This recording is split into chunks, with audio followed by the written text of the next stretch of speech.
Apocalypse, chapitre 7. Après cela, je vois 4 anges debout aux 4 coins de la terre.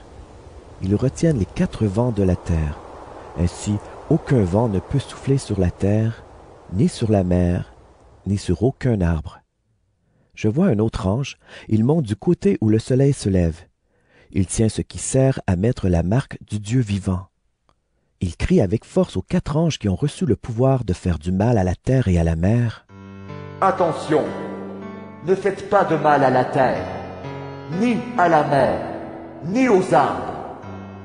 Nous devons d'abord mettre une marque sur le front des serviteurs de notre Dieu. Et j'entends dire le nombre de ceux qui reçoivent la marque de Dieu. Il y a 144 000 personnes de toutes les tribus du peuple d'Israël.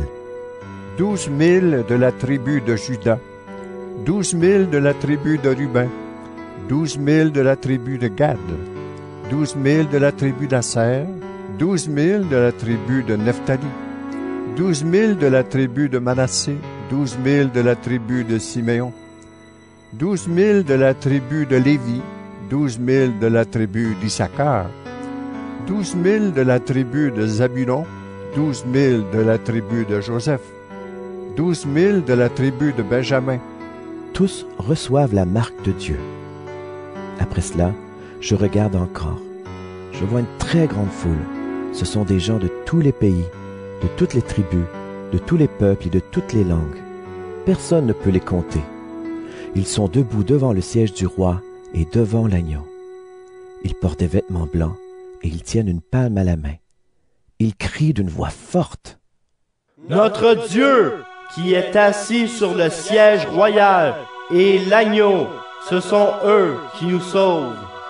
Tous les anges sont groupés autour du siège, autour des anciens et des 4 êtres vivants.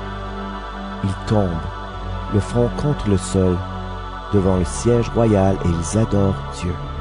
Ils disent « Amen, merci, louange, gloire, sagesse, honneur, puissance et force à notre Dieu, pour toujours. Amen. » L'un des anciens me demande « Ces gens qui portent des vêtements blancs, qui sont-ils et d'où viennent-ils » Je lui réponds « Maître, c'est toi qui le sais. » Il me dit « Ce sont les gens qu'on a fait beaucoup souffrir. Ils ont lavé leurs vêtements dans le sang de l'agneau, et ainsi leurs vêtements sont devenus blancs. C'est pourquoi ils se tiennent devant le siège de Dieu. Ils servent Dieu nuit et jour dans son temple, et celui qui est assis sur le siège royal les protégera. Ils n'auront plus faim, ils n'auront plus soif. Le soleil et la chaleur ne les brûleront plus.